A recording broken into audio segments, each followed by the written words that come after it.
Rebonjour, chers frères et sœurs. Nous continuons l'enseignement divin avec la lecture des livres qui nous ont été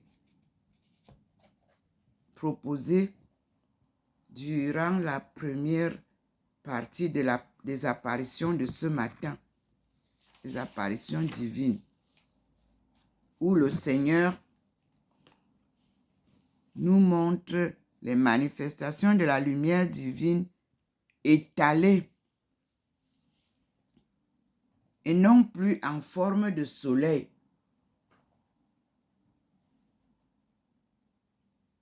C'est un miracle. Et cette lumière m'a complètement transfiguré aussi. Et ça reste là présent, comme vous voyez. Ça a illuminé toute la surface du ciel à l'endroit où le Seigneur apparaît souvent en forme de soleil. Là, c'était une nappe qui a couvert le ciel. Une nappe lumineuse. Et qui, moi, je suis venu à l'intérieur, reste encore présente comme vous voyez là. Et lors de cette récitation de la prière du rosaire,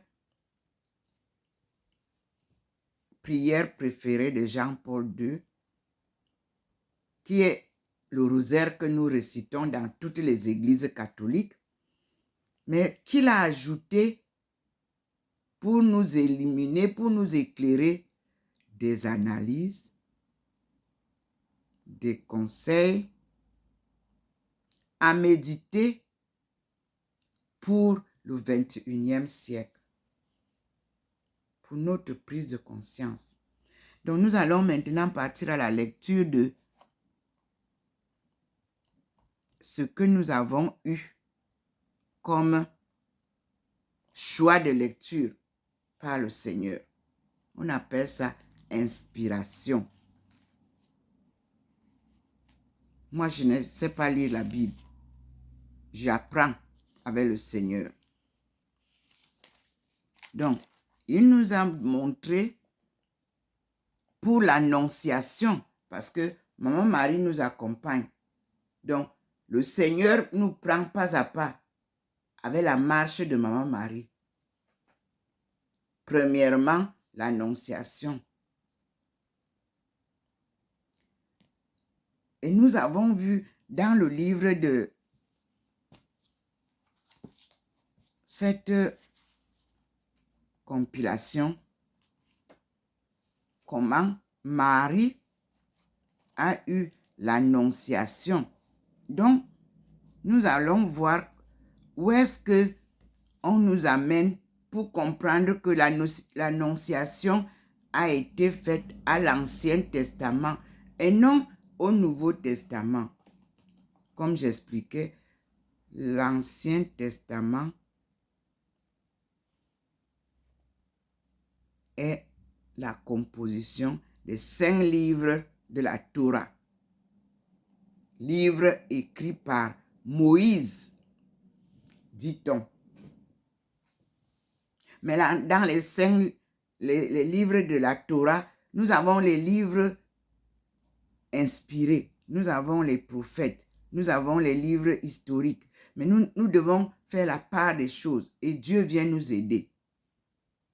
Il a donc présenté les fruits du mystère de l'Annonciation, c'est-à-dire la foi inébranlable et l'humilité. On va donc voir Ésaïe 9, versets 1 et 6.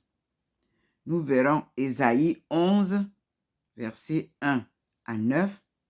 Nous verrons dans Ésaïe 62, versets 1 à 7. Ces lectures correspondent à l'annonciation de la conception immaculée, de la naissance du Christ, de l'attente de la naissance du Christ, comme Marie attendait avec foi. Ce peuple aussi attendait le Messie avec foi. On va donc dans Ésaïe.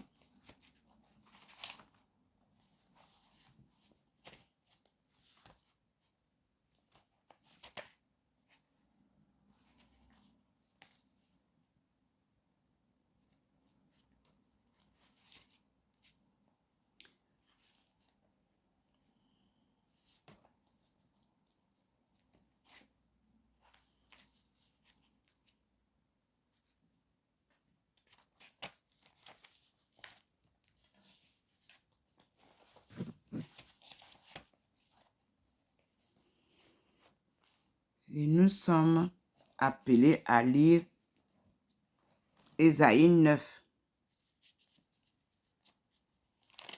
On commence donc par Ésaïe 9.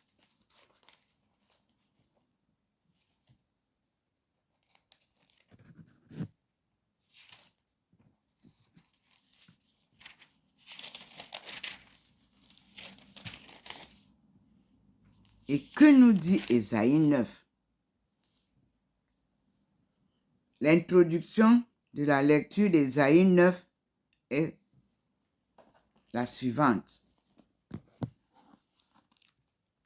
To us, a child is born. C'est en anglais que nous avons lu tout à l'heure.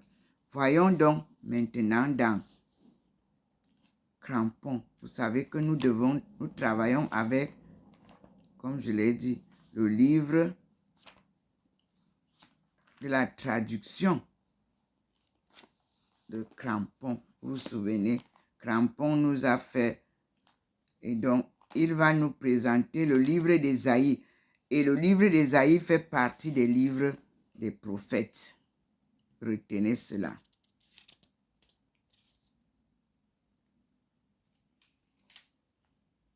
Ésaïe 9 nous dit, le peuple qui marchait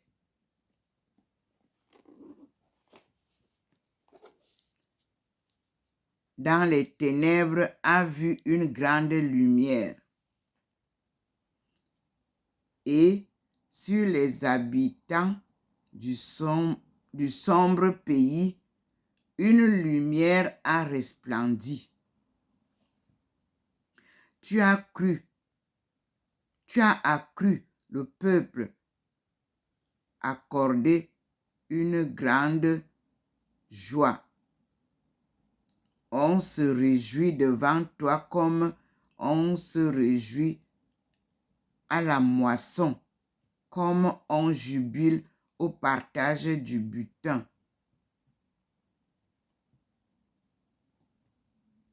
Car le joug qui pesait sur lui et la traverse sur son épaule, le bâton de son exacteur, tu les as brisés, comme au jour de Midian.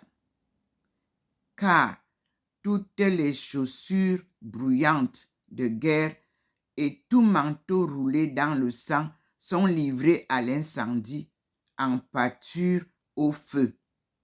Car un enfant nous est né, un fils nous a été donné.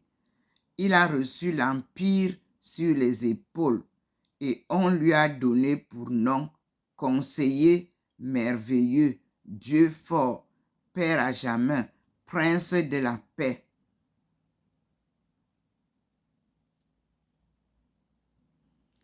Pour accroître l'empire et pour une paix sans fin sur le trône de David et dans son royaume, pour établir et l'affermir dans le droit et dans la justice, dès maintenant et pour toujours. 2 points. Le zèle de Yahvé des armées fera cela. Alléluia. N'est-ce pas l'annonce du Seigneur?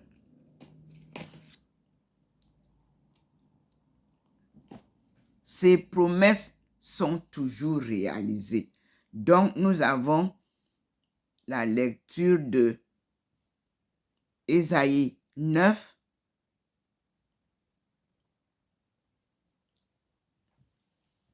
1 à 6.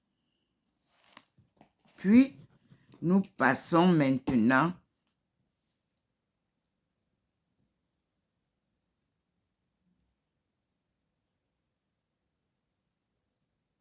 à Ésaïe. Je suis en train de noter dans le carnet. Nous passons maintenant à Ésaïe 11, 1 à 9. Et nous lisons. Le titre, c'est Le roi futur, prince de justice et de paix.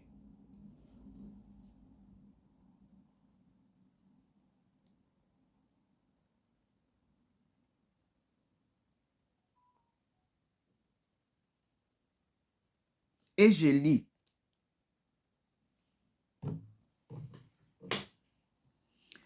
Une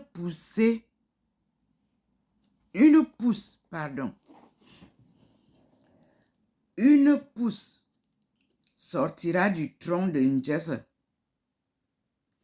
et de ses racines croîtra un rejeton.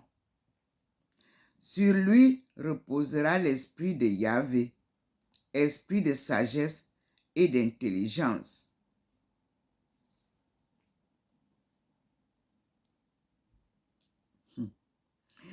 Esprit de conseil et de force, esprit de connaissance et de crainte de Yahvé. Il mettra ses délices dans la crainte de Yahvé. Il ne jugera pas d'après ce que verront ses yeux, et il ne rendra pas ses arrêts sur ce qu'entendront ses oreilles.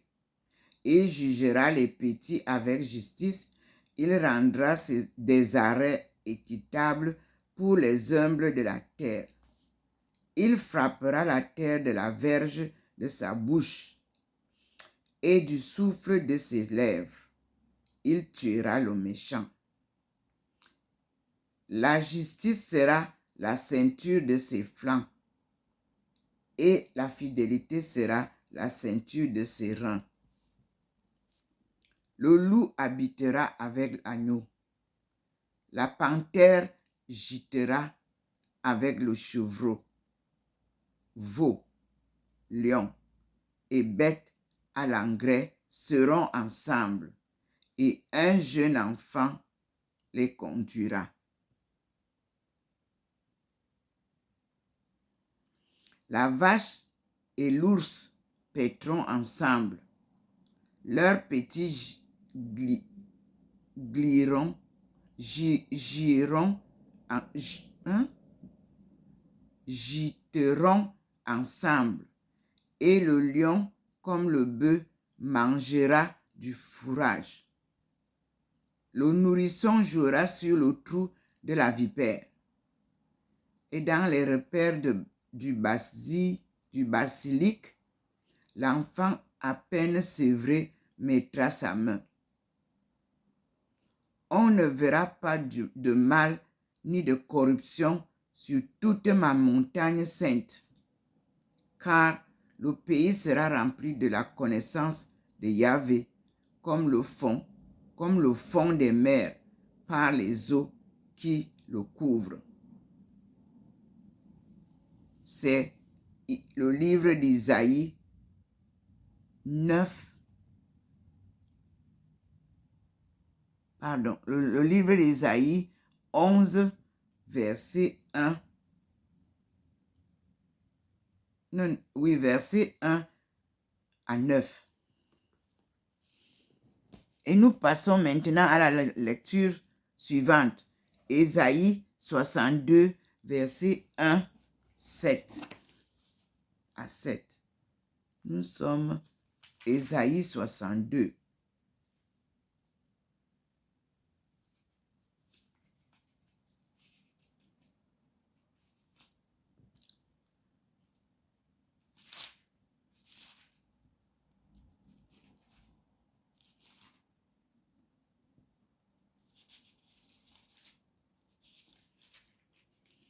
Ésaïe 62 nous dit,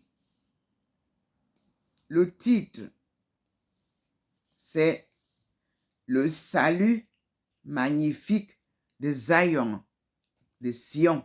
Et on écrit les Français. Mais partout, c'est Z-I-O-N dans toutes les autres langues. Mais la langue française, c'est S-I-O-N, Sion. Or, c'est Zion. Quel peuple? C'est comme ça que c'est traduit en notre langue. Donc, nous allons voir ensemble le salut magnifique de Zion que nous promet le Seigneur. C'est du verset 1 du chapitre 62 au verset 7. Et je lis. Pour la cause de Zion, je ne me tairai pas. Et pour Jérusalem, je n'aurai pas de trêve, dit le Seigneur. Je n'aurai pas de trêve jusqu'à ce que sa justice surgisse éclatante et que son salut brûle comme une torche. Ce que dit Isaïe, c'est la parole inspirée de Dieu à Isaïe. Suivez donc.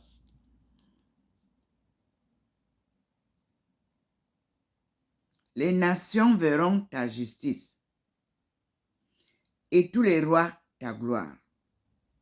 Et l'on t'appellera d'un nouveau nom que la bouche de Yahvé déterminera. Ce que je venais de dire. Tu seras une couronne resplendissante dans la main de Yahvé, un turban royal dans la main de notre Dieu. On ne te nommera plus délaissé et on ne nommera plus ta terre abandonnée, mais on t'appellera mon plaisir en elle et ta terre épousée. Car Yahvé mettra son plaisir en toi et ta terre aura un époux.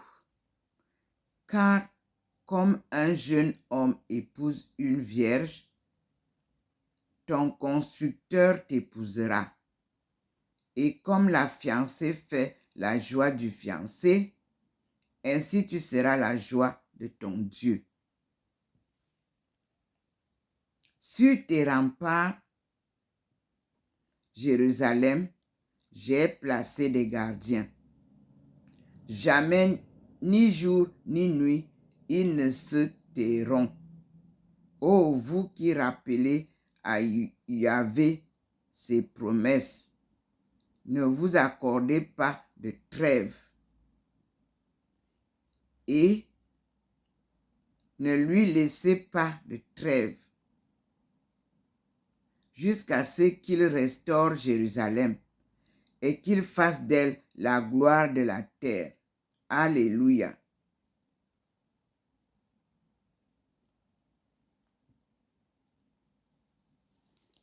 Peuple de Dieu, un appel à la prière constante, persévérante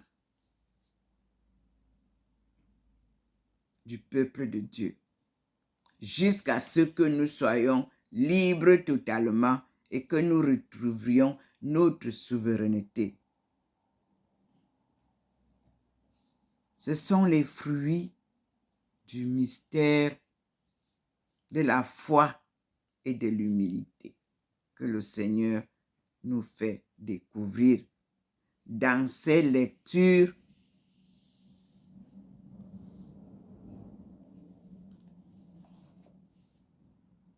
que Jean-Paul II a aussi cotées, que moi aussi je vous fais lire aujourd'hui par l'inspiration divine. Je n'ai pas inventé, je n'ai pas étudié d'abord la Bible pour vous faire réciter ça maintenant, non.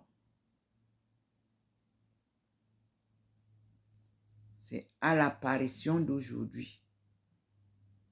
de la grande lumière que le Seigneur a manifestée sur toute l'étendue de la terre. Il a fait ça, un signe complètement différent de ce qu'il fait souvent tous les jours.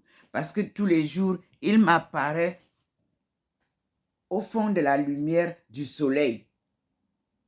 Puis, il se détache de la lumière du soleil et il ramène sa lumière à elle, mais avec la forme du soleil. Mais aujourd'hui, ce n'était pas ça.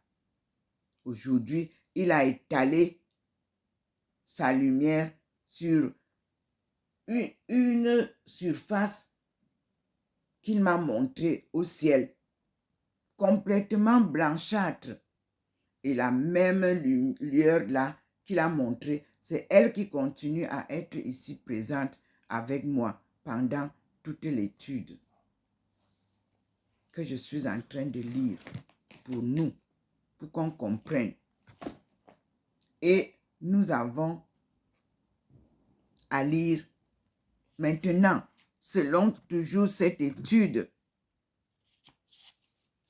Genèse va nous dire que s'est-il passé à Zion. Genèse 11. Nous avons été un peuple qui parlait une même langue. Que s'est-il passé? Le Seigneur va nous montrer. À Genèse 11, il nous rappelle que nous avions une seule langue. Écoutons le Seigneur. Son enseignement est le meilleur.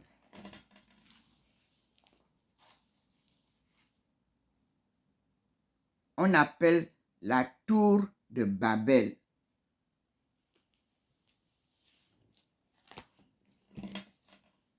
En anglais. Et nous venons dans notre livre de français pour entendre ce que Genèse nous dit en français.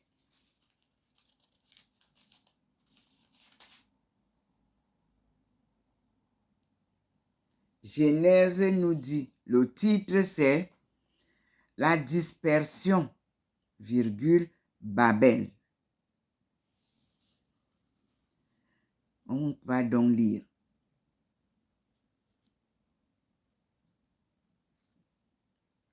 De 1 à 9.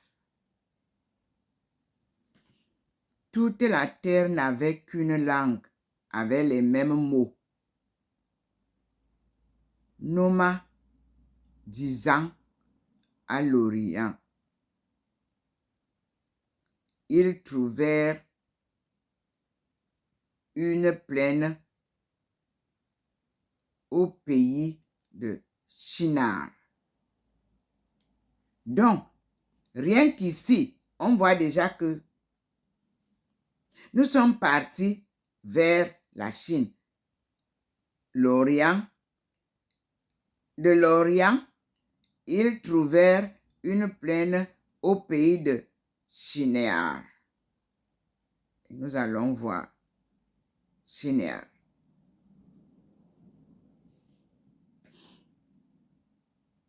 Et ils s'y établirent. Notre peuple était parti s'installer au pays de Shinar. Les mots sont souvent transformés. Ne vous inquiétez pas. Dieu va nous montrer tout clairement en écriture et en miracle pratique devant nous. Comme il nous a montré hier soir. La route de la soie et la route des épices. Nous commençons encore la lecture. Toute la terre n'avait qu'une langue avec les mêmes mots. Nomadisant à l'Orient. Ils trouvèrent une plaine au pays de Shinar et ils s'y établirent. Ils se dirent entre eux, allons faisons des briques et cuissons-le au four. Et les briques leur tinrent lieu de pierre, et le bitume leur tint lieu de mortier. Ils dirent encore, ouvrez les guillemets, allons, bâtissons-nous une ville avec une tour qui atteigne le ciel, pour nous faire un nom et ne pas être dispersés sur la terre de toute la terre, sur la face de toute la terre, pardon. Mais Yahvé descendit voir la ville et la tour que bâtissaient les fils des hommes. Et Yahvé dit, ouvrez les guillemets, voici, ils forment un seul peuple avec une même langue pour tous. Ils se mettent à l'œuvre et aucun projet ne leur paraît impossible.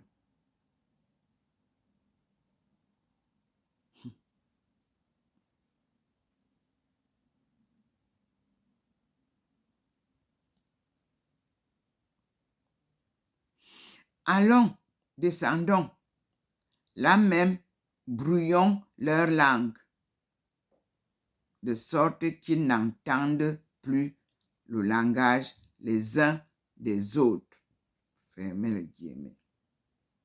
Et Yahvé les dispersa de là sur la face de toute la terre, et ils cessèrent de bâtir la ville. C'est pourquoi on lui donna le nom de Babel, car c'est là que Yahvé a brouillé le langage de toute la terre, et c'est de là que Yahvé les a dispersés sur la face de toute la terre.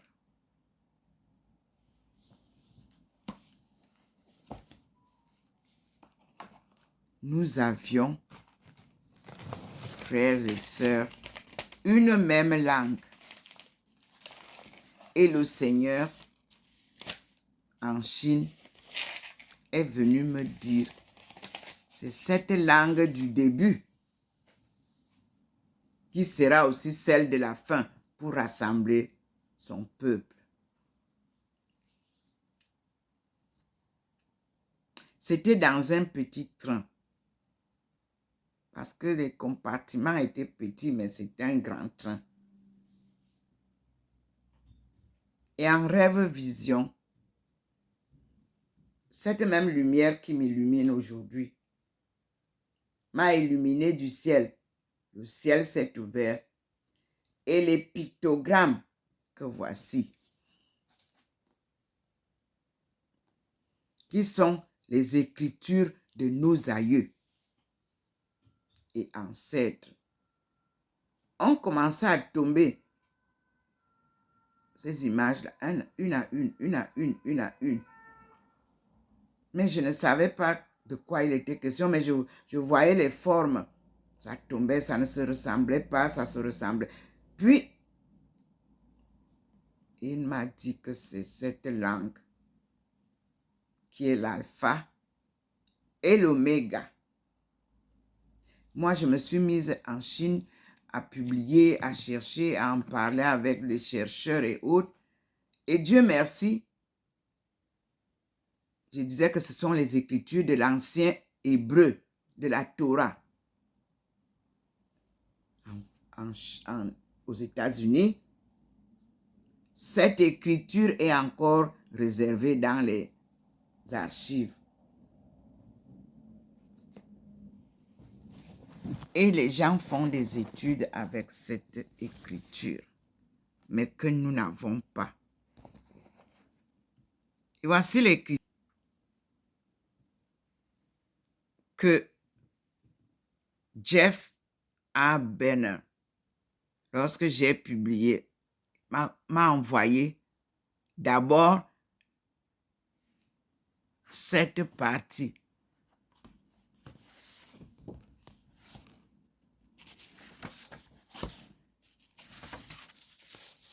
Qui vous montre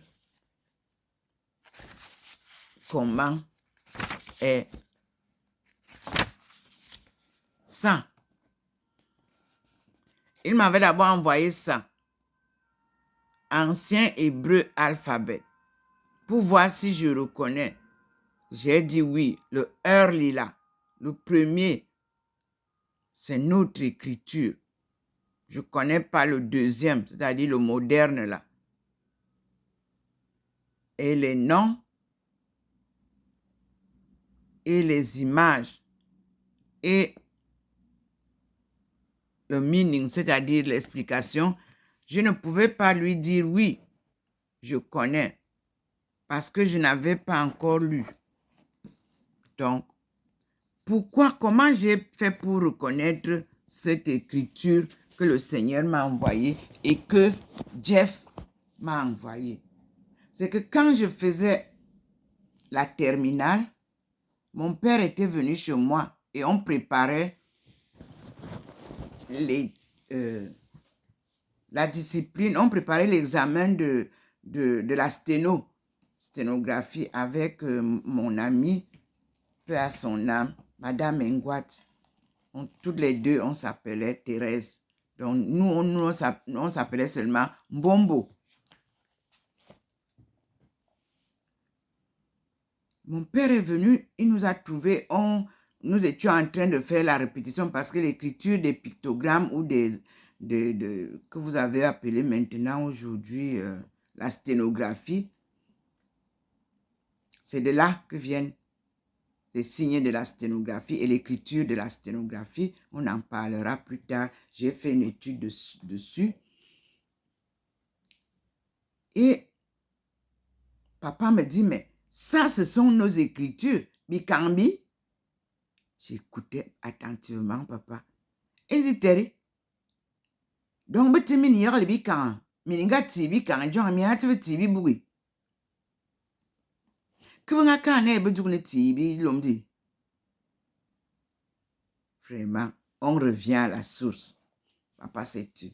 Je dis, c'est ça qu'on nous dicte pour prendre les discours des ministres, les discours de tout ça, pour transmettre et transcrire et plus parfaitement et on prend rapidement puisque la parole, on parle vite.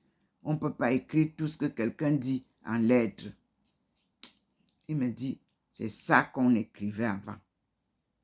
Bref, voilà pourquoi je vous dis, nous revenons à la source. Et nous remercions le Seigneur. Parce que dans Deutéronome, nous allons découvrir qu'il y a eu un changement. Et nous verrons ensemble comment Dieu nous a donné les 10 commandements que nous n'avons pas suivis. Voilà pourquoi nous errons. Et on vous a parlé de David. On vous a dit Njessa. Nous allons découvrir aussi la langue et ton dans la Bible. Oui, c'est là-dedans. On nous a dit que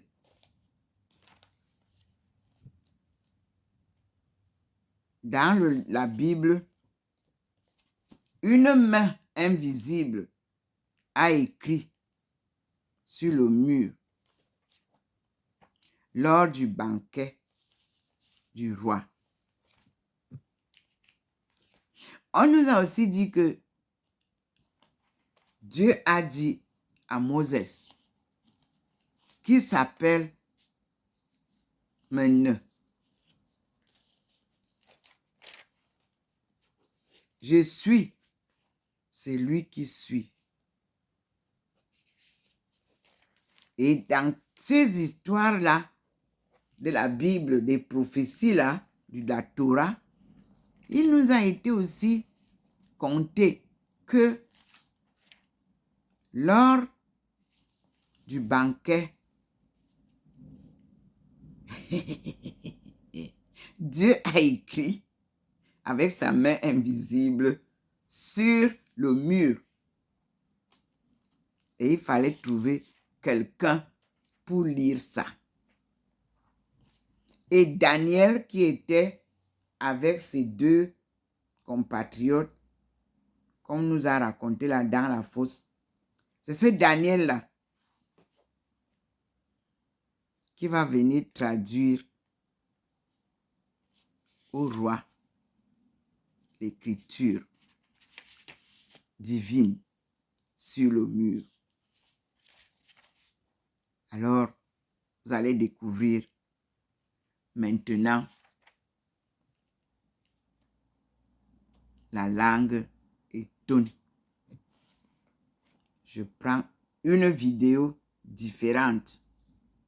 Je ressors ces chapitres qui nous font comprendre que nous n'avions qu'une langue nommée Ndomo, qui était cachée, comme je vous l'ai dit, à Tombouctou, où tous m'en accès. C'est-à-dire, on créait les nouvelles langues avec cette langue-là. Et je vais vous montrer aussi que cette langue-là n'est pas née à Tombouctou. Elle vient de la vallée du Nil, c'est-à-dire elle vient du berceau de l'humanité.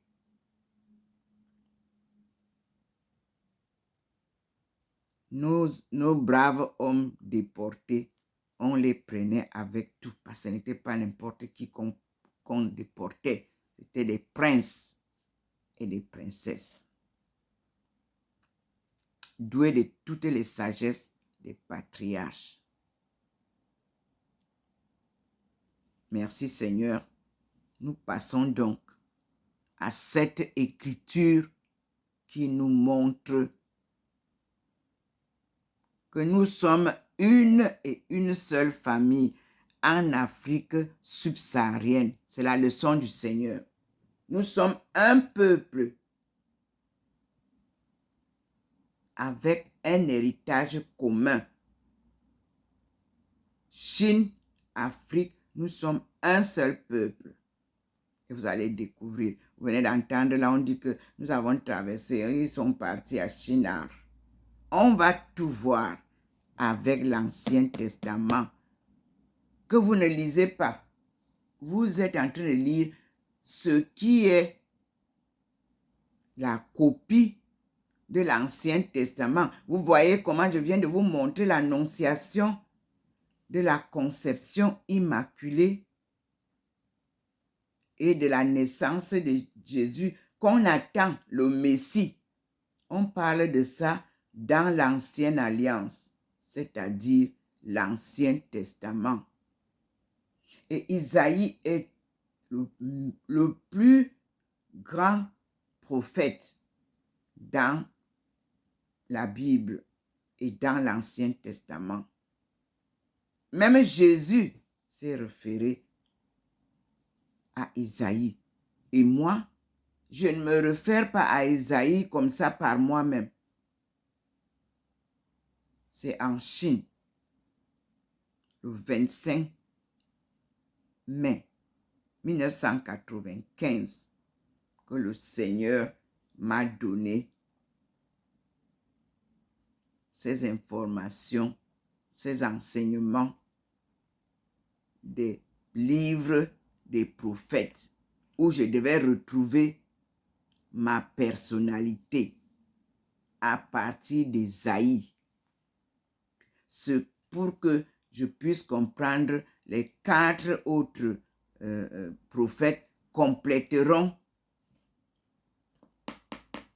la description de ma personnalité spirituelle, s'il vous plaît. Parce que humaine, je suis comme vous. Je suis comme tout le monde. Mais spirituellement, j'ai la main divine qui me conduit.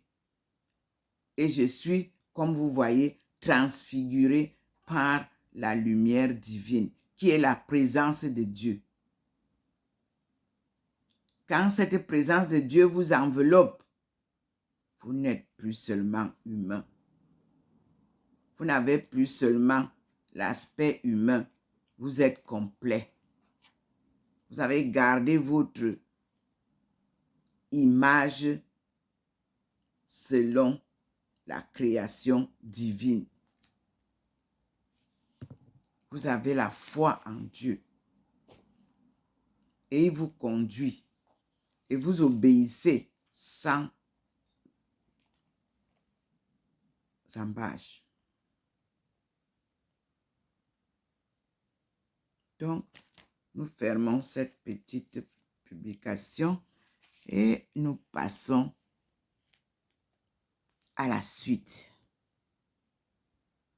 pour voir comment Moses a reçu d'abord l'explication du nom de Dieu. Puis, nous irons lire comment Dieu est allé écrire avec notre écriture que personne n'arrivait à déchiffrer. Il a été question d'aller chercher Daniel. Et nous allons comprendre qui était Daniel, qui était David, qui était Moïse. Tous viennent de chez nous.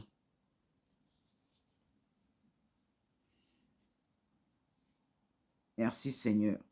Et là-dedans, vous verrez que les prophètes vous parlent, ils vous relatent les histoires qu'il y a eu. C'est-à-dire, à chaque période, il y a des événements.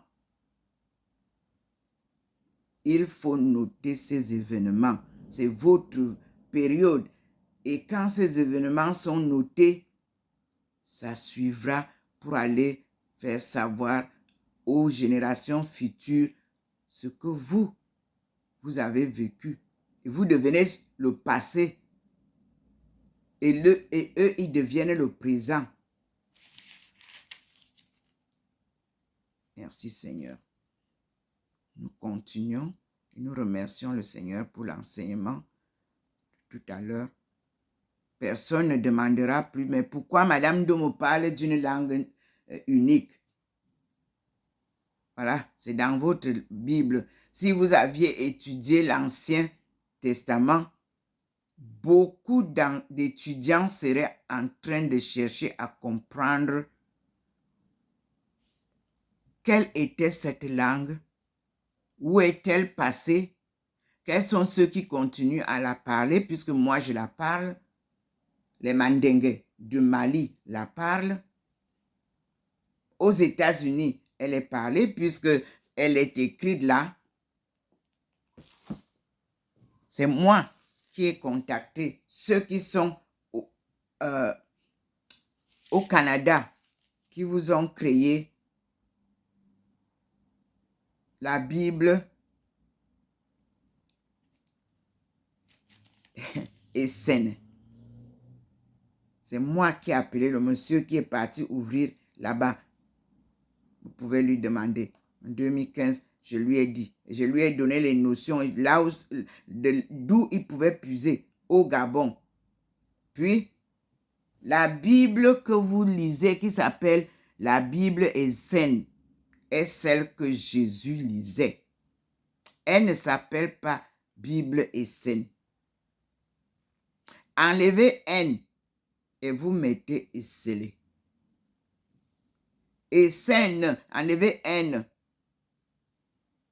et vous mettez la Bible est scellée. Et vous allez voir ce qui va se passer. On va continuer. Et puis, elle a une appellation. Et celle que vous avez là a été aussi transformée comme les autres Bibles. Il y a l'ancienne, la plus vieille.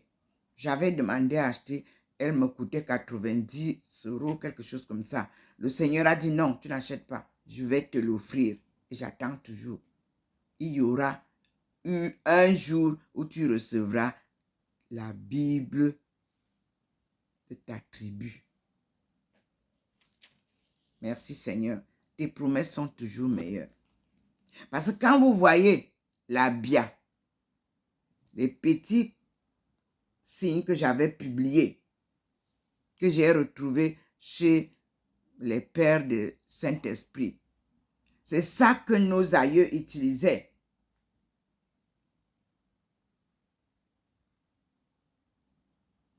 C'est notre écriture.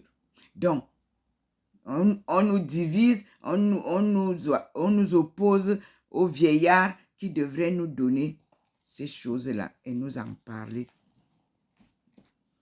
Un jeune ne peut pas développer un pays sans son passé, sans ses vieillards. Le passé construit le présent pour le futur. À tout à l'heure, mes frères et sœurs.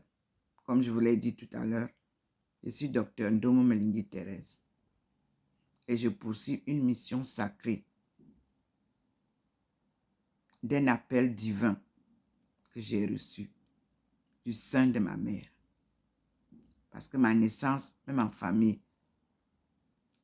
elle est spéciale. J'ai eu mon nom étant encore dans le sein de ma mère. Nous allons continuer. Merci Seigneur pour cette grande lumière que tu as illuminé le monde entier. Merci Seigneur. Et moi, je suis dedans, hein? Et vous voyez, je suis toujours devant lui. Tout est blanc. Et je vous dis, louez Dieu. C'est très important. Glorifiez-le. Quelles que soient les difficultés que vous avez. Vous voyez sa présence au-dessus de moi, là. Pourtant, vous avez comme l'impression que la lumière vient d'ici, mais je suis enveloppée par cette lumière. Comme vous le voyez sur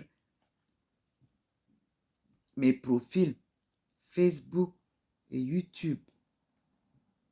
Ce n'est pas moi qui ai créé les profils qui changent là. Non. Ce ne sont même pas les techniciens de Facebook ou bien YouTube. Non. Ça les surprend. Et on avance. Merci Seigneur. Et vous voyez en haut, il se manifeste en haut là. Observez. C'est la lumière. Dieu n'est pas un homme comme moi et vous et moi. Non, c'est la lumière là. Et à travers cette lumière, il nous parle. À travers cette lumière, il se manifeste.